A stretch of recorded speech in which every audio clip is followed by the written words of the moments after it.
आकांक्षा और नमित शादी के बाद हनीमून के लिए राजस्थान घूमने आए थे।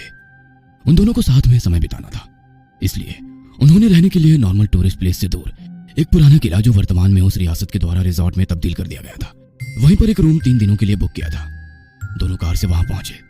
जैसे ही दोनों उस रिजॉर्ट में पहुंचे, उस महल को देख आकांक्षा को कुछ अजीब सी घबराहट होने लगी। उसके सर पर ढेर सारा पसीना आ गया, प्यास से उसका गला सूख रहा था। वह हैरानी से पूरे रिजॉर्ट को घूरते हुए देख रही थी। उसकी आंखों के आगे पुराने राजमहल और राजभवन का पूरा नजारा आ गया। मुझे ऐसा लग रहा है कि मैं यहाँ पहले भी आ चुकी हूँ। हाँ, ऐसा कैसे हो सकता है? तुम्हारा जन्म ही ऑस्ट्रेलिया में हुआ है और तुम पहली बार इंडिया आई हो, फिर इस जगह पर कैसे आ सकती हो? वो तो मुझे नहीं पता, मगर खैर छोड़ो इन सब बातों को। तुमने हमारे रहने के लिए बहुत ही अच्छी जगह चूज की है। Love you. कहते हुए आकांक्षा नमित के गले लग गई। जैसे ही आकांक्षा नमित के गले लगी, तेज हवा चलने लगी। धूल भरी आंधी में दोनों को कुछ भी नजर नहीं आ रहा था।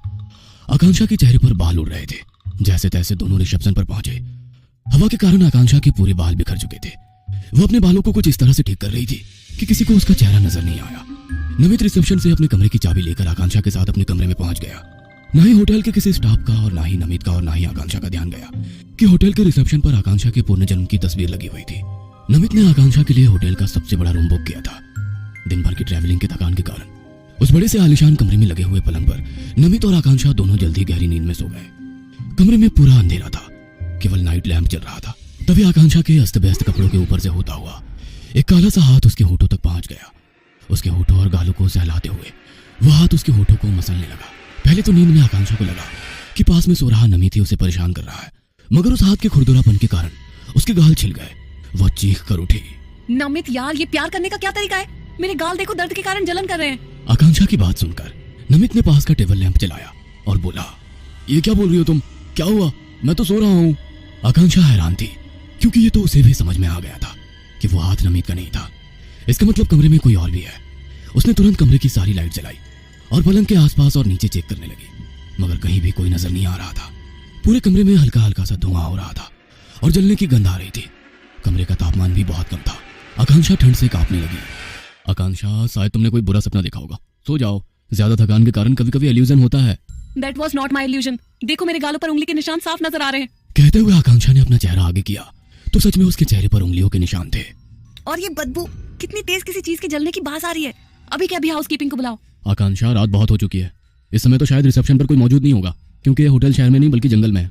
जैसे तैसे रात निकाल लो, सुबह सबसे पहले होटल स्टाफ से बात करूंगा। दोनों की बातें पर्दे के पीछे कोई खड़ा सुन रहा था। उसके शरीर पर बड़े बड़े छाले थे, मानो उसका शरीर किसी चीज से जल गया हो। नमित ने उसे प्यार से समझाकर सुला दिया, मगर नमित को नींद नहीं आ रही थी। वह बालकनी में खड़ा होकर सिगरेट पीने लगा। दूसरी तरफ आकांक्षा नींद में भी परेशान हो रही थी। लगातार उसके चेहरे के भाव बदल रहे थे। ऐसा लग रहा था मानो वो कोई डरावना सपना देख रही हो। कुछ पल के बाद अचानक आकांक्षा जोर से चीख कर उठ गई और 2 बार ताली बजाकर बोली, कोई है? यहाँ पर हमारा प्यास से गला सूख रहा है। गुस्ताख कामचोर लोग हमारी सुराही में पानी भरना ही भूल गए। आकांक्षा की आवाज सुनकर नमित भागते हुए उसके पास आ पहुंचा। आकांक्षा के हाव भाव पूरी तरह से बदले हुए थे। उसकी आंखें सुर्ख लाल और हाथ पैर सफेद हो गए थे।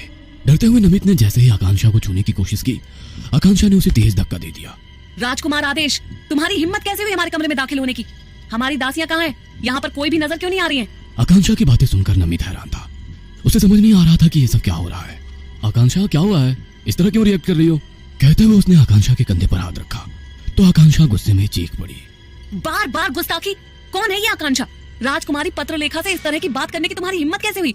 अभी के अभी हमारे कमरे से बाहर निकल जाओ, वरना तुम्हें सजाए मौत मिलेगी। कहते हुए आकांक्षा अपने पलंग पर से खड़ी होकर बाहर निकलने के लिए जाने लगी तो वहीं दरवाजे पर बेहोश हो गई। नमित उसे उठाकर पलंग पर सुला देता है। तभी उसे महसूस होता है कि इस कमरे में उन दोनों के अलावा कोई और भी है। मैं और आकांक्षा तो यहाँ पर एक दूसरे के साथ यादगार समय बिताने के लिए आए थे, मगर जब से यहाँ आया हूँ कुछ न कुछ अजीब हो रहा है।